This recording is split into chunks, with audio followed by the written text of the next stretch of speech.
করব পাত নিয়ে, ঠিক আছে। তো পাত সংমিশ্রণ তত্ত্ব কি বা পাত কি, এটা নিয়ে আমাদের আলোচ্য বিষয় হচ্ছে এটা।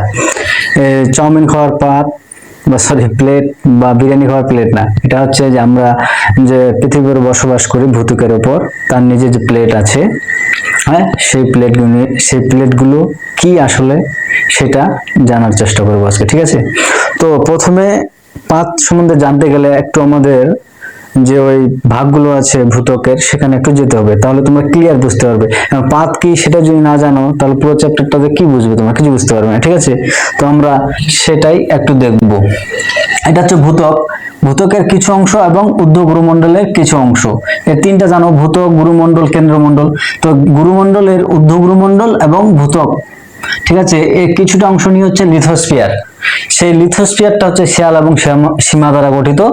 আর গুরুমণ্ডল ঊর্ধ্ব গুরুমণ্ডলটা হচ্ছে অ্যাস্থেনোস্ফিয়ার, যেটাকে আমরা অ্যাস্থেনোস্ফিয়ার বলছি, সেটা তোমরা ক্লাস 11-এ পড়েছো, ঠিক আছে। তো এখানে ব্যাপারটা হচ্ছে কি, যে এই লিথোস্ফিয়ার, এই লিথো শব্দটা হচ্ছে একটু শক্ত টাইপের, একটু নরম টাইপের, ঠিক আছে। তো কিছুটা শক্ত যেমন শিয়াল এবং সীমা, এবং নরম, এই দুটো অংশ নিয়ে গঠিত হচ্ছে লিথোস্ফিয়ার। আর এর নিচে আছে অ্যাস্থেনোস্ফিয়ার, যেটা হচ্ছে থকথকে একটা সান্দ্র অবস্থা, সেই স্তর যেটার উপর এটা কি অবস্থিত। তোমাদের একটা উদাহরণ দিচ্ছি, তাহলে তোমরা বুঝতে পারবে। এটা হচ্ছে একটা কি বালতি, আর এর নিচে আছে জল, এই জলটা হচ্ছে অ্যাস্থেনোস্ফিয়ার। আর এই যে তোমরা বরফটা দেখতে পাচ্ছ, এই বরফটা হচ্ছে কি বলতো, এই বরফটা হচ্ছে তোমার ধরো এই লিথোস্ফিয়ার, এই লিথোস্ফিয়ার। এখানে কি হয় যে বাহ্যিক মানে পৃথিবীর, এটা ভূত্বক, আমাদের ভূত্বক থেকে বিভিন্ন কি শক্তি, যেমন বায়ু, হ্যাঁ, নদী এবং বিভিন্ন প্রকার শক্তি কি করে, একে কি করে, একে হিট করে, একে হিট করে, ঠিক আছে। আর ভূ অভ্যন্তরণ অর্থাৎ মহাসাগর, সমুদ্র, এগুলো থেকে কিছু শক্তি ফোর্স করে, যেমন ম্যাগমা, ঠিক আছে, অগ্নুৎপাত, ভূমিকম্প, এগুলো এখান থেকে ফোর্স করছে কি। আচ্ছা, একটা জিনিস আছে, এই জিনিসটাকে যদি ভিতর থেকে এবং বাইরে থেকে আমি ফোর্স করি বা ধাক্কা দিই, হ্যাঁ, ঠিক আছে, ওই জিনিসটা কি কিছুটা এমন একটা সময় আসবে যখন সেটা কি হবে, ভেঙে যাবে। কি হয়ে যাবে, ভেঙে যাবে, যেহেতু ফোর্স করছি, চাপ দিচ্ছি, নিচ থেকেও চাপ দিচ্ছি, উপর থেকে চাপ দিচ্ছি, তখন এই লিথোস্ফিয়ারটা, এই অর্থাৎ এই বরফটা কি হয়, ভেঙে যায়। কি হয়ে যায়, ভেঙে যায়। ভেঙে যাওয়ার ফলে অনেকগুলো টুকরোতে, এই নিচে অনেকগুলো টুকরো, উপরে অনেকগুলো টুকরো, এরকম টুকরোতে বিভক্ত হয়ে যায়। তাহলে বিভক্ত হলে, তাহলে এই অংশটা যখন ভেঙে গেল, ভেঙে যাওয়ার পরে কি হলো, এই যে দেখো এখানে কি হলো, এই যে জলটা ছিল অর্থাৎ স্পিয়ারটা, এখানে কিছু পাত, এগুলো টুকরো টুকরো হয়ে গেল। তাহলে এটার উপর জলটা, যে বরফটা ভেঙে যায়, তাহলে জলটার উপর কি কিছুটা উপরে থাকবে, কিছুটা বরফ নিচে থাকবে এবং ভাসতে থাকবে, ঠিক আছে, ভাসতে থাকবে। তো ঠিক সেরকমই এই যে অ্যাস্থেনোস্ফিয়ারটা, সরি লিথোস্ফিয়ার আছে, শিয়াল এবং সীমা দ্বারা গঠিত, এগুলো হচ্ছে এক একটা টুকরো এর, ঠিক আছে, এগুলো হচ্ছে এক একটা টুকরো। এটা এই লিথোস্ফিয়ারটা ভেঙে শিয়াল এবং সীমাতে পরিণত হয়, অর্থাৎ বিভিন্ন টুকরোতে পরিণত হয়, এই বরফের টুকরোগুলো যেরকম, ঠিক আছে। আর এটা হচ্ছে তোমার জল, এটা জল, এই স্তরটা অ্যাস্থেনোস্ফিয়ার। তাহলে এর উপর কি হচ্ছে, এই টুকরোগুলো ভাসতেছে। আর এই যে টুকরোগুলো ভাসতেছে, এই টুকরোগুলো, এই এক একটা টুকরোকে বলা হয় পাত। এক একটা টুকরোকে কি বলা হয়, পাত। ক্লিয়ার কি? তাহলে আমাদের বইয়ে দেখবে সংজ্ঞা আছে যে অ্যাস্থেনোস্ফিয়ারের উপরে কিছু নরম, পাতলা, নমনীয়, কঠিন বিভিন্ন খণ্ডে বিভক্ত হয়ে এই অ্যাস্থেনোস্ফিয়ারের উপর কি করে পড়ে থাকে বা ভাসমান অবস্থায় থাকে। আর এই প্রতিটা টুকরোকে বলা হয় প্লেট। প্রতিটা টুকরোকে কি বলা হয়, প্লেট। ক্লিয়ার? তাহলে প্লেট জিনিসটা কি বুঝতে পারলে? তাহলে ভূত্বকের কিছুটা অংশের নিচে অংশ নিয়ে এবং ঊর্ধ্বগুরুমণ্ডলের কিছুটা অংশ নিয়ে তৈরি হয় এই প্লেট গুলো, যেগুলো অ্যাস্থেনোস্ফিয়ারের উপর ভাসমান অবস্থায় থাকে। এবার দেখো, এটা হচ্ছে একটা চিত্র। এখানে দেখবে উত্তর আমেরিকা, দক্ষিণ আমেরিকা, তারপরে ভারত মহাসাগর, হ্যাঁ, আটলান্টিক মহাসাগর, ভারত মহাসাগর, ইউরেশিয়ান প্লেট, ভারতীয় প্লেট, এই যে প্লেটগুলো আছে, এটা কি গোটা পৃথিবীটার একটা ছবি। এই ছবির উপর কি হচ্ছে, যে প্লেটগুলো তোমরা দেখতে পাচ্ছ, এগুলো মহাদেশীয় আছে এবং এগুলো এক একটা দেশ, তো এইগুলো দেশীয় প্লেট, মহাদেশীয় প্লেট। আর এই যে নিচে আছে এখানে দেখো প্রশান্ত মহাসাগরীয়, তো এটা মহাসাগর, ঠিক আছে, এটা মহাসাগরীয় প্লেট। তো এগুলো প্লেট কি, কিছু মহাসাগরীয় আছে এবং কিছু মহাদেশীয় আছে, অর্থাৎ ভূত্বকে, আর কিছুগুলো সাগরে আছে। ক্লিয়ার এই ছবিটা? তো এই প্লেটগুলো কিভাবে আসলো? এই যে আমরা প্রথমে দেখলাম ছবিটাতে যে প্লেট কাকে বলে, এগুলো থেকে আসলো। তাহলে যদি প্লেটের সংজ্ঞা দিই তাহলে কি বলবো, যে অ্যাস্থনোস্ফিয়ারের উপর, কিসের উপর? গুরুমণ্ডলে অ্যাস্থনোস্ফিয়ারের উপর কিছু নমনীয় পাতলা শিলাখণ্ড বিভক্ত হয়ে সেটার উপর ভাসমান অবস্থায় থাকে, তাদেরকে বলা হয় পাত। ঠিক আছে, তাদেরকে বলা হয় পাত। তাহলে আমরা দেখি এর সংজ্ঞাটা কি আছে।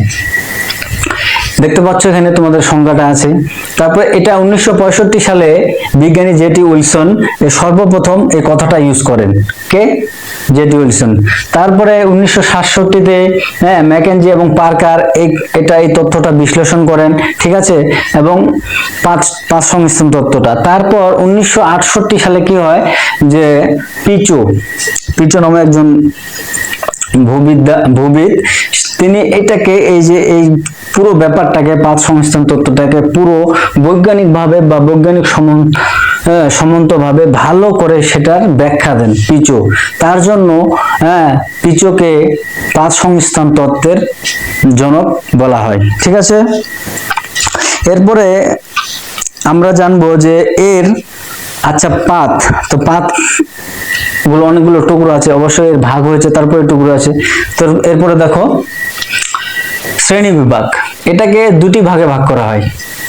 পাতকে দুটি ভাগে ভাগ করা হয়, একটা হচ্ছে অবস্থান অনুযায়ী আর একটা হচ্ছে আয়তন অনুযায়ী। ঠিক আছে, তো অবস্থান অনুযায়ী এটাকে দুটি ভাগে ভাগ করা হয়, একটা হচ্ছে মহাদেশীয় পাত, একটা হচ্ছে মহাসাগরীয় পাত। তোমাকে এর আগে বলছিলাম যে শেয়াল সীমা, কিছু যে প্লেটগুলো দেখালাম, কিছু মহাদেশীয় প্লেট এবং কিছু মহাসাগরীয় প্লেট ছিল।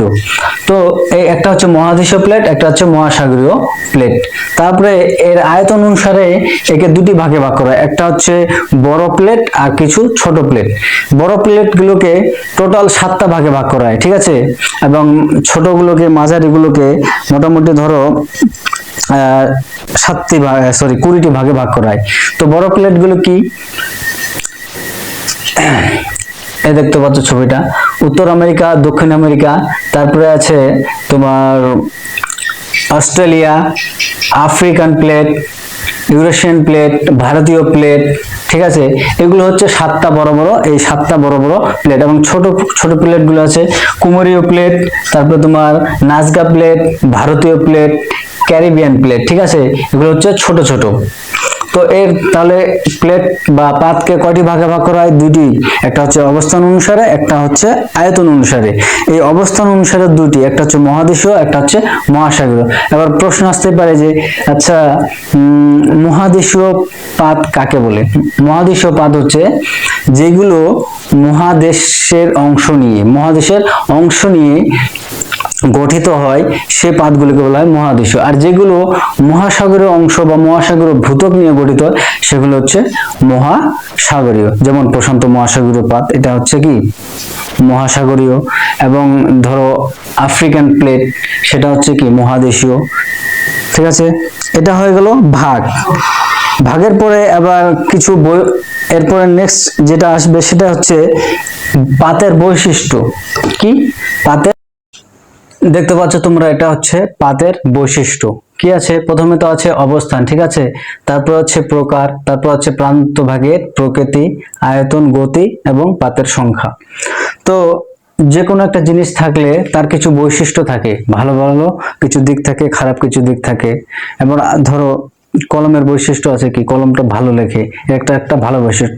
ঠিক সেরকম আমরা কি প্রথমে দেখলাম যে পাতের সংজ্ঞা পড়লাম, পাত প্রথমে কে ব্যবহার করেছিল, কথাটা প্রবক্তা কারা সেটা দেখলাম, এবং পাতের শ্রেণী বিভাগ দেখলাম। এখন আমরা দেখব যে পাতের বৈশিষ্ট্যগুলি কি কি। ঠিক আছে, অবস্থানটা কি? যখন আমরা পাত ডিসকাস করছিলাম, এই যে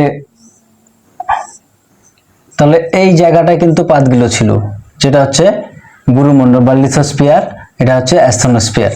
এই যে অঞ্চলটা ছিল, তাহলে এটাকে কি বলবো আমরা, যে অবস্থান, যদি অবস্থান বলি তাহলে অবস্থান কি হবে, তাহলে ভূত্বক সেটা হচ্ছে গুরুমণ্ডলের উপরে, গুরুমণ্ডলের উপরে ভূত্বক, কিছুটা ভূত্বকের এবং কিছুটা গুরুমণ্ডলের অংশ নিয়ে এই পাতগুলো অবস্থিত। কোথায়? কিছুটা হচ্ছে ভূত্বকের অংশ, কিছুটা হচ্ছে তোমার গুরুমণ্ডলের অংশ নিয়ে অবস্থান করছে এই পাতগুলো, ঠিক আছে। তারপরে প্রকারভেদ, প্রকারভেদটা কি, যে পাতগুলো কিছু আছে মহাদেশীয়, যেগুলো মহাদেশীয় অংশ নিয়ে গঠিত যে প্লেটগুলো, সেগুলোকে বলা হচ্ছে মহাদেশীয় প্লেট। আর যেগুলো মহাসাগরীয় সেগুলো হচ্ছে মহাসাগরীয় প্লেট। তাহলে প্লেটের প্রকারে কি, যেগুলো মহাদেশীয় ভূত্বক নিয়ে গঠিত সেইটাকে বলা হয় মহাদেশীয় প্লেট, আর যেটা মহাসাগরীয় ভূত্বক নিয়ে গঠিত সেটা হচ্ছে মহাসাগরীয় প্লেট। আর যেটা এই দুইটা নিয়ে গঠিত সেটাকে বলা হয় মহাদেশীয় সমুদ্রপাত, মহাদেশীয় সমুদ্রপাত। তাহলে তিনটা আমরা দেখতে পেলাম, একটা হচ্ছে মহাদেশীয়, একটা হচ্ছে মহাসাগর, আরেকটা হচ্ছে দুইটাই মিশ্রিত, কিছুটা অংশ হচ্ছে মহাসাগরের আর কিছুটা হচ্ছে ভূত্বকের নিয়ে গঠিত, সেটাকে বলা হচ্ছে মহাদেশীয় মহাসমুদ্রপাত, ঠিক আছে। তাহলে চলে গেল প্রকার। এবার প্রান্ত ভাগের প্রকৃতি। এই যে প্লেটটা আছে, এই প্লেটটার দুটো দিক থাকে, ঠিক আছে, একটা হচ্ছে পিছনের দিক, একটা হচ্ছে সামনের দিক। তাহলে এর কি হয়, যে এই প্রান্ত ভাগটা, সামনের যে ভাগটা থাকে প্লেটের, এই প্লেটের যে সামনের ভাগটা থাকে এটা সবসময় সক্রিয় থাকে, ঠিক আছে। তাহলে পাতের যে সামনের প্রান্তটা থাকে সেটা সবসময় সক্রিয় থাকে, পিছনের যেটা থাকে সেটা নিষ্ক্রিয় থাকে। ক্লিয়ার? কি বললাম, যে পাতের সামনের যে প্রান্তটা থাকে সেটা সবসময় সক্রিয় থাকে, যেটা পিছনে থাকে সেটা নিষ্ক্রিয় থাকে। আবার চলে আসলো আয়তন। দেখো, এই ধরো এখানে একটা ঘর আছে, তাহলে কিছুটা এতটা জায়গা নিয়ে এই ঘরটা তৈরি হয়েছে নাই? ঠিক সেরকমই প্লেটগুলো কয়েক হাজার থেকে শুরু করে কয়েক লাখ এবং কয়েক কোটি বর্গ কিলোমিটার অঞ্চল জুড়ে এই পাতগুলো গঠিত হয়। তাহলে কয়েক হাজার থেকে শুরু করে কয়েক লক্ষ থেকে শুরু করে কয়েক কোটি পর্যন্ত বর্গ কিলোমিটার অংশ নিয়ে এই পাতগুলো তৈরি হয়, ঠিক আছে। সব থেকে বেশি যেটা আয়তন সেটা হচ্ছে 10.32 বর্গ কিমি, সেটা হচ্ছে প্রশান্ত মহাসাগরীয় পাত। এই প্রশান্ত মহাসাগরীয় পাতটা 10.32 কোটি বর্গ কিলোমিটার, 10.32 কোটি বর্গ কিলোমিটার অঞ্চল জুড়ে এই প্রশান্ত মহাসাগরীয় পাতটা গঠিত হয়। তারপর হচ্ছে গতি। তাহলে এই যে স্তরটা ছিল, সেখানে প্লেটগুলো আমরা কি দেখছিলাম, জলে ভাসছিল। তাহলে জলে ভাসলে এরা কি অবশ্যই একটু নড়াচড়া করবে কি না? তো বলছে বৈজ্ঞানিকরা যে গতিটা বার করছে, এরা বলছে যে এরা বছরে 1 থেকে 6 সেন্টিমিটার কি হয়, সম্প্রসারণ হয় বা সরে যায়। এই যে প্লেটগুলো আছে, প্লেটগুলো কি করে, প্রতিটি প্লেট বছরে 1 থেকে 6 সেমি পর্যন্ত সরে যায়। আর যেগুলো, আরেকটা হচ্ছে প্রশান্ত মহাসাগরের যে প্লেটটা আছে, এ বছরে প্রায় 10 থেকে 12 সেন্টিমিটার, ঠিক আছে, 10 থেকে 12 সেন্টিমিটার এ সরে যায়। ক্লিয়ার? তারপর হচ্ছে পাতের সংখ্যা আমরা দেখলাম যখন শ্রেণী বিভাগটা দেখছিলাম, তখনই দেখছিলাম যে 7টি বড় পাত এবং 20টি মাঝারি পাত। তাহলে পাতের সংখ্যা কি বলবো, বৈজ্ঞানিকগণ অনেক কিছু আলোচনা করার পর এই সিদ্ধান্তে উপনীত হয়েছে যে পাতগুলি টোটাল 7টি বড় পাত এবং 20টি ছোট বা মাঝারি পাত নিয়ে এই পাতের সংখ্যা, এই পাতের সংখ্যাটা তিনারা দিয়েছেন। কতটা? 7টা বড় পাত, 20টি মাঝারি পাত, টোটাল 27টি। আর অনেক জায়গায় আছে 35টি। ওরা বলছে যে 7টি বড় পাত, 8টি মাঝারি পাত এবং 20 প্লাস হচ্ছে তোমার ছোট পাত। তাহলে এই চলে গেল আমাদের কি পাতের বৈশিষ্ট্য। ক্লিয়ার? বলছিলাম পাতের সঞ্চালনের কারণ। তো পাত সঞ্চালনের কিছু কারণ আছে, যেরকম দেখতে পাচ্ছ তোমরা ছবিতে যে পাত সঞ্চালনের কিছু কারণ দেখানো হয়েছে। প্রথমে কি আছে? পরিচলন স্রোত, তারপরে আছে ম্যাগমার প্রবাহ, পুশ ফ্যাক্টর, পুল ফ্যাক্টর এবং তপ্তবিন্দু।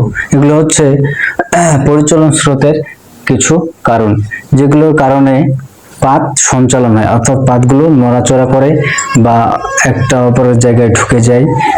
মেবি তোমরা অনেক সময় শুনতে পাও যে আফ্রিকান প্লেট ভারতীয় প্লেটের নিচে কিছুটা সরে গেছে বা দুটা সরে গেছে বা কিছুটা ঢুকে গেছে, যার কারণে সেখানে জলোচ্ছ্বাসের সৃষ্টি হয়েছে বা বিশাল ভূমিকম্পের সৃষ্টি হয়েছে। এগুলো তোমরা যখন তখন খবরে পাও। তো কি যে পাত সঞ্চালন তত্ত্বে সঞ্চালনের কারণটা কি? প্রথমে হচ্ছে পরিচলন স্রোত। পরিচলন স্রোতটা কি, যে তোমরা সি ফ্লোর স্পেন্ডিং যে চ্যাপ্টারটা ছিল সেখানে সেগুলো আলোচনা আমরা ভালো করে করছিলাম। তো এই যে পাত সঞ্চালন তত্ত্বটা আছে, এটা সব থেকে বেশি যেরকম সি ফ্লোর স্পেন্ডিং থেকে এবং বিভিন্ন তথ্য থেকে, এই মূল সঞ্চালন তথ্য থেকে এই পাত সঞ্চালন তত্ত্বটা এসেছে।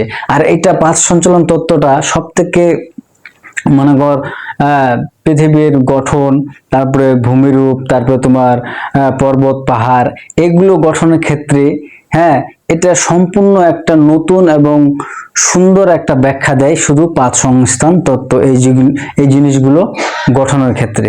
তাহলে প্রথমে আছে পরিচলন স্রোত। পরিচলন স্রোতটা কি, যে আর্থার হোমস তার পরিচলন স্রোত মতবাদ আছে তার একটা, আর্থার হোমসের, সেখানে সে বলছে যে ম্যাগমার উদগীরণের কারণে, এটা ধরো এইখান থেকে ম্যাগমা বার হচ্ছে, এই ম্যাগমার উদগীরণের কারণে এখানে যে প্লেটগুলো আছে এগুলো কি হচ্ছে, এই ম্যাগমাটা উদগীরণের কারণে এই প্লেটগুলো নড়াচড়া করে। অর্থাৎ আমরা শুনেছিলাম যে কিছু মহাদেশীয় এবং কিছু মহাসাগরীয় আছে, তার নিচে কিছু আছে, উপরে কিছু আছে, এই প্লেটগুলো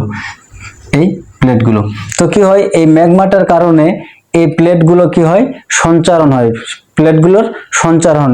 আর্থার হোমস তার সেই মতবাদে, অর্থাৎ পরিচলন স্রোত মতবাদ অনুযায়ী কি হয়, যে ম্যাগমার এই ঊর্ধ্বগামী প্রবাহের কারণে পাতগুলোর মধ্যে সঞ্চারণ ঘটে। তাহলে এটা হচ্ছে পরিচলন স্রোত। ঠিক আছে? তারপর হচ্ছে ম্যাগমার প্রবাহ। এই ম্যাগমার প্রবাহটা কি, যে যখন বলছিল যে মধ্য মহাসাগরীয় শিলা বরাবর, আমরা ওখানে দেখছিলাম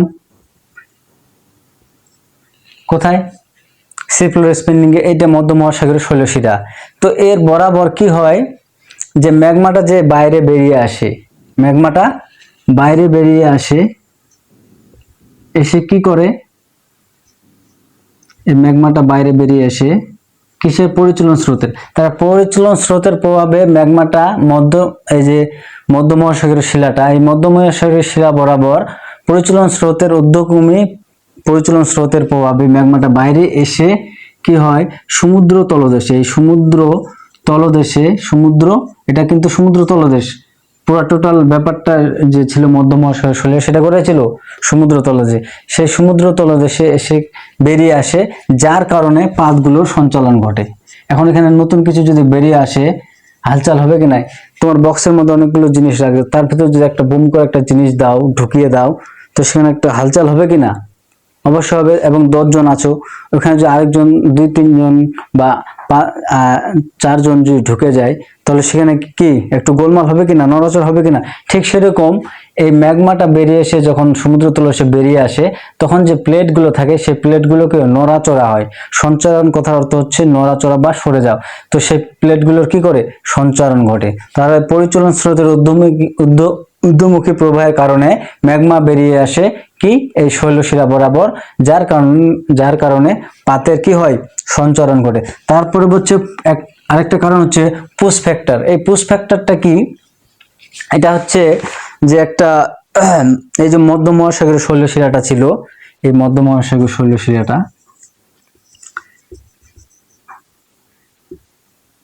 এর দুপাশে কি হয়, এই মধ্য মহাসাগরীয় শৈলশিরার দুপাশে নতুন পাতের জন্ম হয়। এই নতুন পাতের জন্ম হয়। মধ্য মহাসাগরীয় শৈলশিলার দুপাশে নতুন পাতের জন্ম হয় বা নবীন পাতের জন্ম হয়, যেগুলো পরে কি হয়, এগুলো কিছুটা এদিকে আসে, কেউ এদিকে যায়, মানে এক কথায় সঞ্চারণ ঘটে।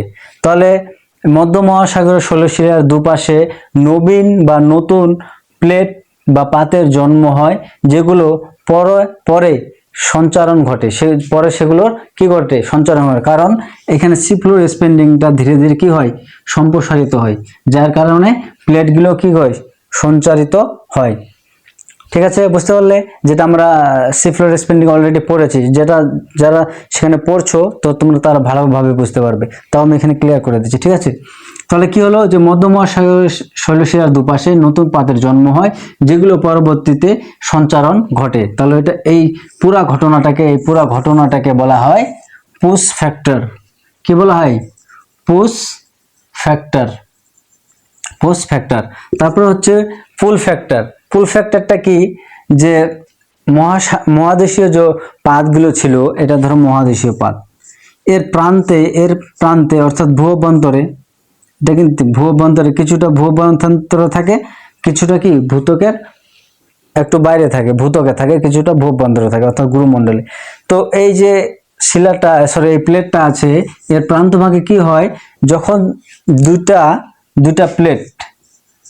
প্লেট এদের নিজের স্থান, এ বলছে আমার স্থান ছেড়ে দেবো, এ বলছে আমার স্থান, তখন ছেড়ে দিয়ে যখন স্থান পরিবর্তন করে, তো স্থান পরিবর্তন করার সময় এটা কি হয়, সামনাসামনি চলে আসে, কি আসে, মুখোমুখি এসে যায়। যখন যেটা পাত ভারী, যে পাতটা ভারী, ধরো এই পাতটা ভারী, এটা কি করে, এর নিচে ঢুকে যায়, অর্থাৎ ভূঅভ্যন্তরে ঢুকে যায়। তাহলে কি হলো, যে এই যে ভূঅভ্যন্তরে দুটা পাত যখন তাদের নিজের স্থান পরিবর্তন করে, ধরো তোমরা দুইজন আছো, তোমরা স্থান পরিবর্তন করতেছো, এখানে আছে, এখানে আছে, তোমরা ঘুরে ঘুরে স্থান পরিবর্তন করতে করতে এরকম করে একসঙ্গে তোমরা সামনে আসছো।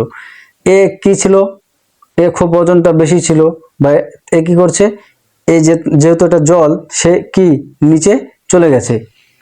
এই যে পুরো ঘটনাটা, এটাকে বলা হয় পুশ ফ্যাক্টর। যার কারণে কি হলো, একটা পাত অন্য একটা পাতের নিচে বা ভূগর্ভে পতিত হলো, বা ধ্বংসাত্মক সীমানায় সেটা অনুপ্রবেশ করলো। কি বলবো তাহলে, ভূ অভ্যন্তরের দুটি পাত যখন নিজের স্থান পরিবর্তন করার সময় তারা নিজের সামনাসামনি চলে আসে, এবং ভারী পাতটি হালকা পাতের নিচে বা ভূগর্ভে এই ধ্বংসাত্মক সীমানায় অনুপ্রবেশ করে। এই ঘটনাটাকে বলা হয় পুল ফ্যাক্টর। তারপর হচ্ছে তপ্তবিন্দু। তপ্তবিন্দু অর্থাৎ তাপ, যে স্থানে তাপ বেশি থাকে সেটাকে বলা হয় তপ্ত, আর বিন্দু মানে একটা স্থান। তাহলে এই তপ্তবিন্দু কথার অর্থ হলো তাপযুক্ত স্থান। তো ভূ অভ্যন্তরে কি হয়, যে 21টি এই তপ্তবিন্দু আছে। এই তপ্তবিন্দুগুলো কি হয়, ম্যাগমা প্রবাহিত হয়। স্থানে ম্যাগমার অনুভূমিক প্রবাহের কারণে প্রবাহকে প্লিউম বলে। প্লিউম কি বলে, প্লিউম।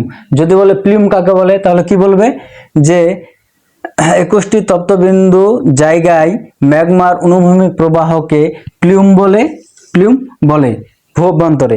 এই প্লিউমের কারণে একটা অনুভূমিক বল সৃষ্টি হয়, যে বলটার কারণে পাত সঞ্চারণ ঘটে। এটাকে বলা হয় তপ্ত বিন্দু। ঠিক আছে, ক্লিয়ার? তাহলে আমরা এখানে পাত সঞ্চালনের কারণ পড়লাম। এরপরে কিছু বিশেষ টপিক আছে। পাত সীমান্ত, এটা খুবই গুরুত্বপূর্ণ একটা টপিক। ঠিক আছে, পাত সীমান্ত কয় ভাগে ভাগ করা হয়, কি কি, তারপরে কোন পাত সীমান্তে কোন ভূমিরূপ গঠিত হয়, এটা খুবই গুরুত্বপূর্ণ।